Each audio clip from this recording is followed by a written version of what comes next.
Hello and welcome to our 8th midweek magazine programme, the Telusk Forum, for everyone in the Usk Valley. My name is Julian Stedman, I'm a lay minister in Crickhowell, and as usual we've got a varied programme for you today. Yesterday morning, Alison interviewed Jeff and Jon about tools for self-reliance. This is a charity in Crickhowell helping to bring much needed tools to a rural area of Tanzania. Then we've got some more poetry from Helen and some piano music from Vaughan. Finally, Jeremy talks to me about the problem of coping with suffering at times like this. Before we continue with these items, I'd like to tell you a short story which will be familiar to many of you. Once upon a time, a traveller set out on a journey on a chilly autumn day. He was wearing a thick coat, well wrapped around his body.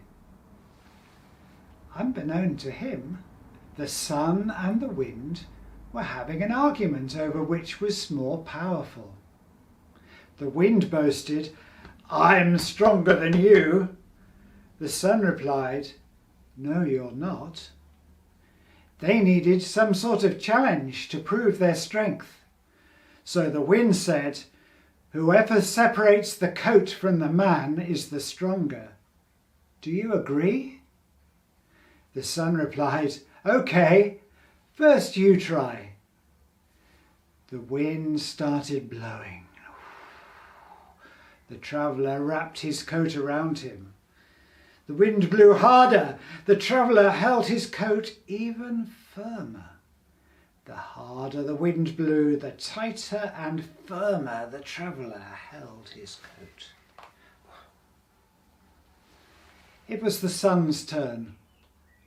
The sun smiled gently at the traveller.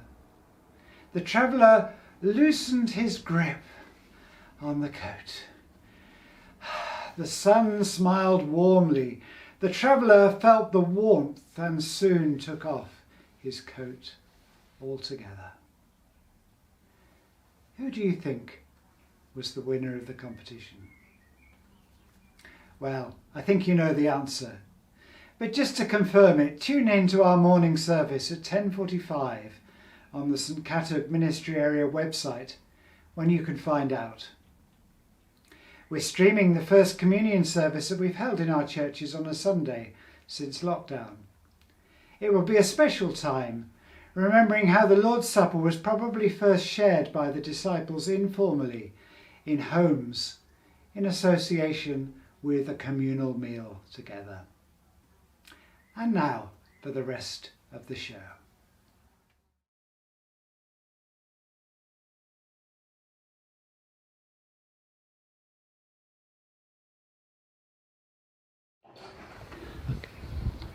Hello, I'm at a local charity in Crickhowell and I have two volunteers here, Jeff, Hello. Thank you, and Jonathan, and they're going to explain what is the organisation that they work for and the partnership with Tanzania in Africa. So I see TFSR above the door.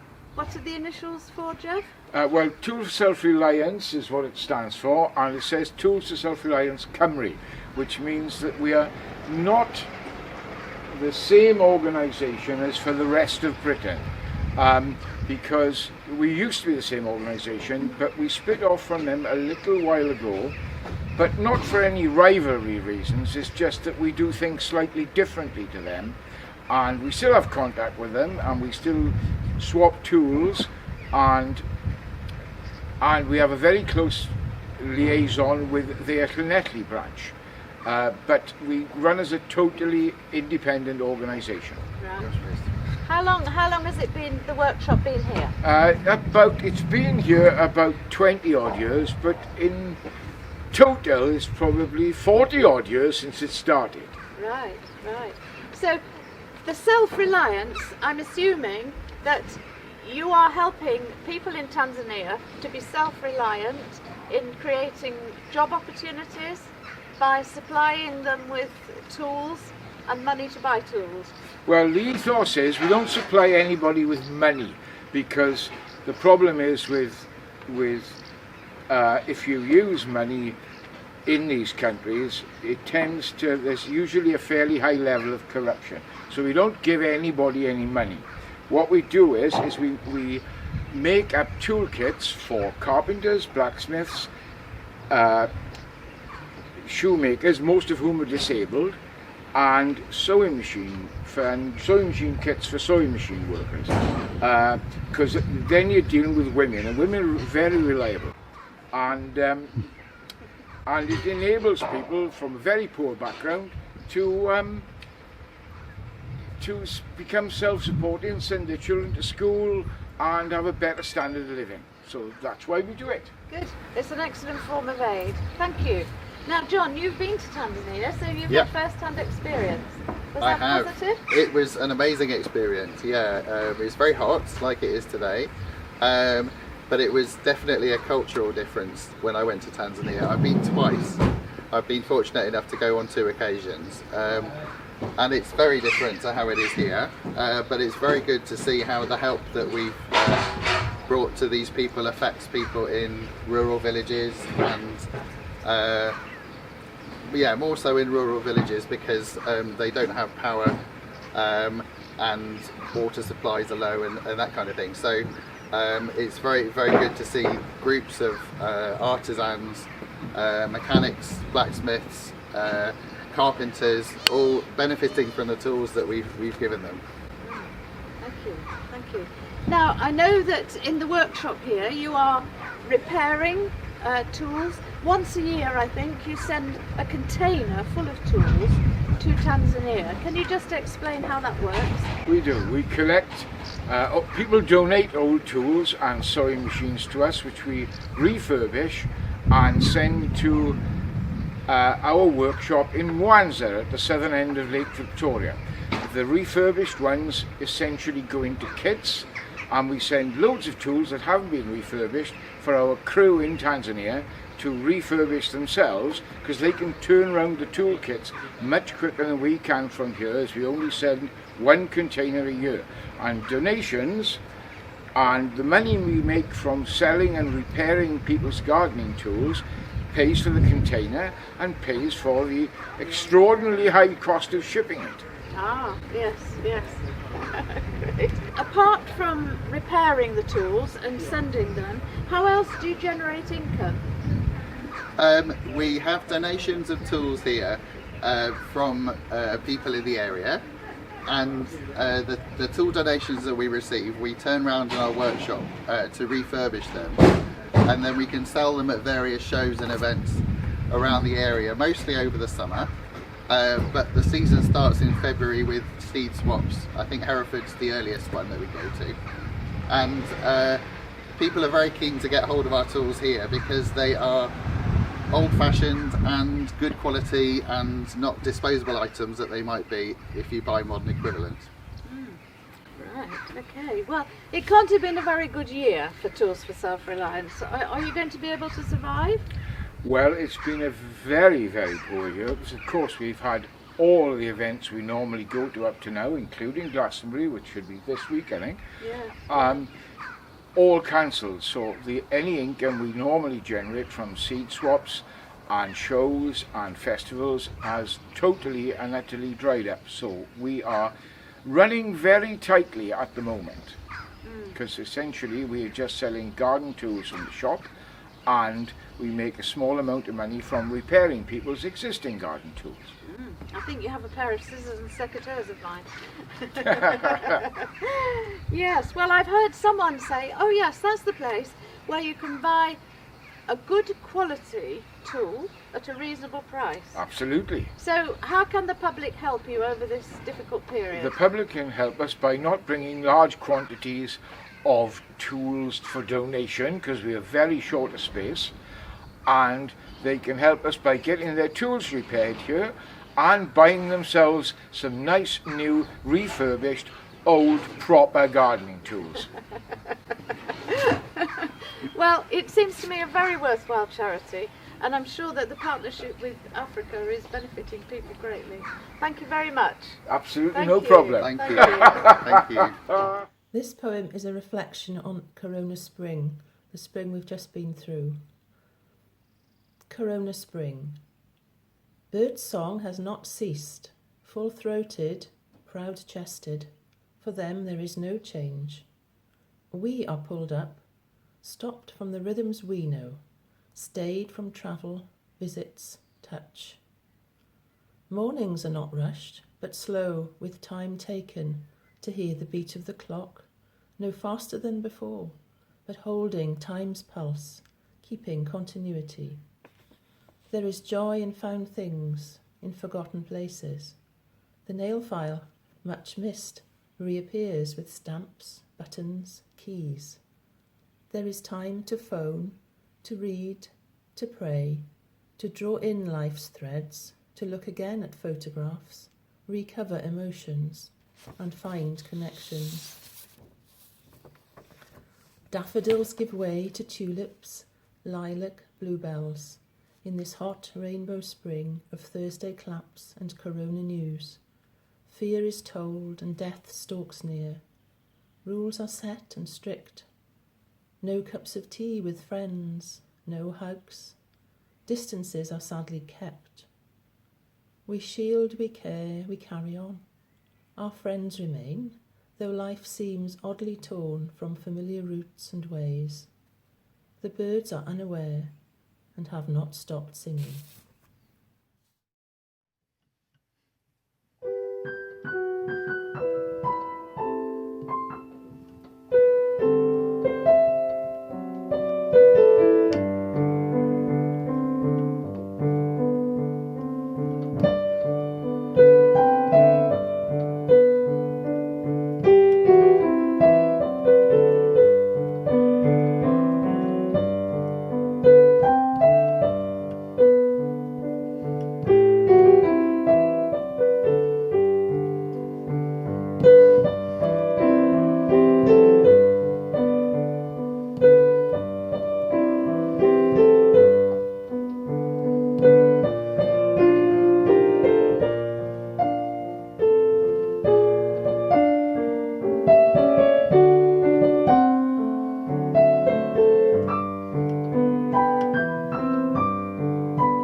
Well, hi Jeremy, it's good to welcome you back to the programme. I don't know about you, but I've been watching the news every day and we've become more and more aware, I suppose, as the pandemic's progressed, of how many families have been losing loved ones and how many people are really hurting. And so I suppose we're all bound to ask the question, why is there suffering in the world? Why do I suffer? I think do you remember that recently in Reading there was a series of killings? Yeah. Terrorist, a Libyan refugee, in theory, who sought asylum in the UK with his family, but apparently has had mental health issues. And there's a vague kind of indication over the internet that somehow the lockdown caused him to go over the edge. And he ended up murdering 3 guys in Reading and a number of others, I think. So it's not just the death from the coronavirus. You know, the simple lockdown is having its effect on people. And arguably, I think some of the riots that have been going on recently could have been pent-up feelings from the lockdown, a sense of frustration about all kinds of things just building up. How can we face up to these things, given that we have a God of hope and love? How does he allow these things to happen and for people to experience so much pain at times like this? Well, I think this is a question that people have always grappled with, and one that every culture in the world has to face up to in some way. There's some story as to why life can just be so miserable at times, so unfair. And there's this song that I was thinking of recently by REM, released in 92, 93. And it wasn't a huge hit at the time, but actually spread all over the world and has just remained steadily popular ever since. And the chorus goes, everybody hurts, sometimes. The lines before that says, don't let yourself go, because everybody cries and everybody hurts, sometimes. Everybody. And interestingly, in the song, it says, don't let yourself go. Don't, if you like, give into it.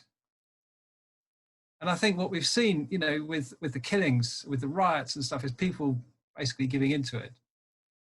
And with, you know, there's this kind of threat. You might say it's an existential threat to give in to despair or fear or resentment or bitterness, all the things which are unfair. And there's no, I think one point is they are unfair.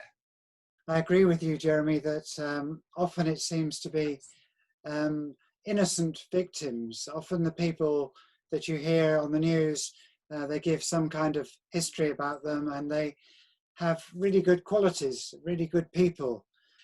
If we turn away to from our current situation and we think about perhaps the Bible and experiences in the Bible, are there any examples, do you think, of characters who exemplify perhaps how we can tackle suffering in our own lives?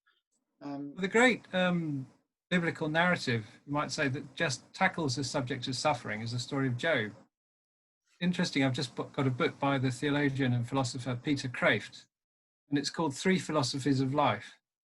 And the first one he calls the philosophy of vanity, the second of suffering, and the third of love. And they're summed up by the three books, Ecclesiastes, Job, and the Song of Songs. And he regards them as a kind of succession, one building on the other. And Job deals with this thing of suffering. And most of the book of Job is a series of poetic dialogues grappling with the idea of why is Job suffering. He's described at the beginning of the book as being good, basically, upright, decent, nice, you know, blameless. And he's very blessed. He's wealthy, he's got a huge family, he loves his family, he's a good father as far as we can tell. And then there's this kind of bet that Job knows nothing about. Satan goes around and God says, what have you been up to? And Satan says, yeah, I've been going around. And then the Lord says to Satan, look at my man Job. What a good guy. Now, what a decent man. Isn't he just great? And Satan says, I bet you, if you give him a hard time, he'll lose his virtues. Because he's only doing this good stuff because it works for him. He's blessed. He's got a good family. He's got loads of stuff. He's doing this because you're blessing him. You stop blessing him, see if he doesn't go nasty on you. So God says, okay, but don't touch his body. So then Satan just destroys everything he has. He kills his children, kills Job's children. He wipes out his flocks and his herds. They're all robbed. They're all destroyed. There's thunder and lightning, earthquakes, raiders, everything. And Job is suddenly destitute. And he blesses the Lord. The Lord gave, the Lord take away. Blessed be the name of the Lord. That's where the line comes from. And his friends come. And they said they sat with him for 7 days in silence because they could see, quotes, his suffering was very great. Then they start to talk. They said, Job, you must have done something really bad because all this stuff has happened to you. And Job says, no, I didn't. They said, you must have done. They said, no, I didn't. Job says, I wish I could die. I wish I was never born. I wish everything would pass from me. I hate this. I can't stand it. I want to take it out on God. I want God to cough up and tell me, why have you done this, God? It's not fair. And the other said, but it must be fair because God's fair. And Job says, no, it's not.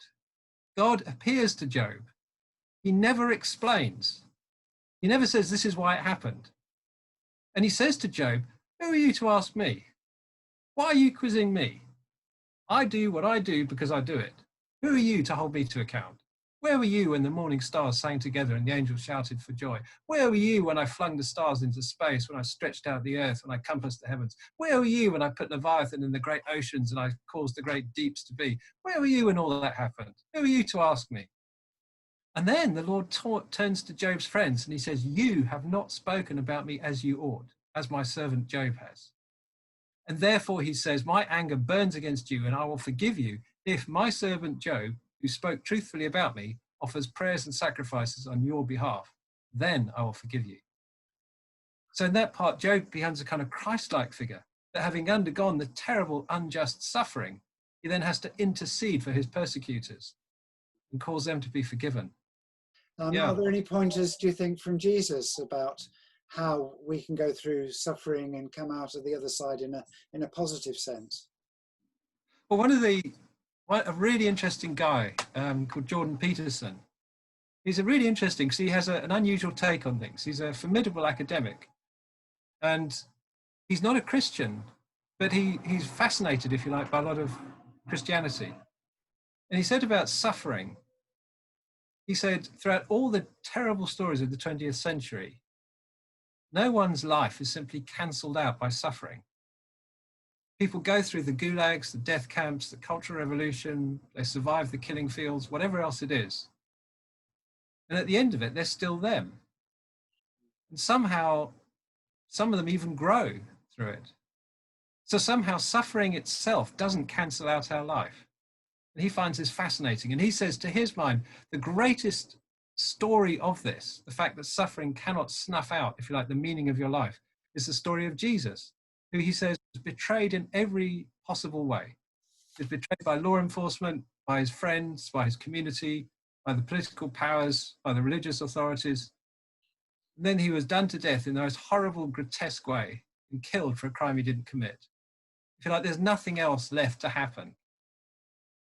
And then he rose from the dead, as if saying, nothing is bigger than that. Nothing could overcome that life. Of course, we see much more in the resurrection of Christ, that not only does it not cancel out the meaning of his life, but somehow he's conquered evil and suffering. Somehow he's actually victorious over it.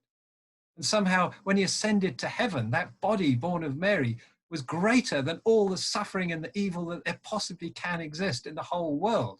And the ascension is proof that he overcame everything, and that somehow he is the king over all these things, and that one day all these things will be subordinated beneath him, and that somehow we as believers in him can buy into that victory. We can become part of that conquest over evil and suffering and become part of it. But, this is a big but, we have to join in that suffering. So our model is that no matter what people do, we can't blame them as such. We can't blame people for our suffering. If you like, we take it to the Father and say, Father, why is this happening to me? I don't like it. That's quite fair and square. But we may never know why it's happening to us, like Job. But one thing we can know is that one day it will, if you like, make sense. When Paul is talking about, and I'll show you a more excellent way, he's talking about the way to heaven. He's talking about the way to live. And he's talking about the end of all things and the goal of all things. He's saying all these spiritual gifts are, so. But in the end, he says, they're not actually going to count for much. In the end, he says, this is what's going to count. So he begins the song of love saying, these are the real values which matter. But ultimately, he's talking about the end of everything, the goal of everything, the completion, the perfection, the finishing of everything, the fulfillment of everything. And so he says, for now, in other words, in our present lives, we see in a mirror dimly, but then face to face. One day we will be face to face with the living God. And that's what Paul's reminding us. We will be face to face with the God whom now we cannot see, but one day we will see. And then he says, now I know in part, then I shall know fully. In other words, we don't understand. One day we will. Even, he says, as I have been fully known. The Lord knows us. And I always think the knowledge of God is like knowing a person. You know, you get to know a person as a person. You get to know them in a deeper way. It's not simply the addition of knowledge. It's the growth of a relationship. And as we have been fully known, we will know fully. We will know to our deepest capacity who the Lord is. And in the context of that, we will understand something of why these things happened. I think there'll always be something which we don't quite get. But the thing is, we don't get it in the context of one who loves us and cares for us. So it doesn't matter anymore. It's okay, because we know that the Lord who does know is actually good. He's on our side. And then it says, these three remain: faith, hope, and love. And the greatest of these is love. So if you like, the eternal mystery of the way through suffering is those three: faith and hope and love. That's how we get through it.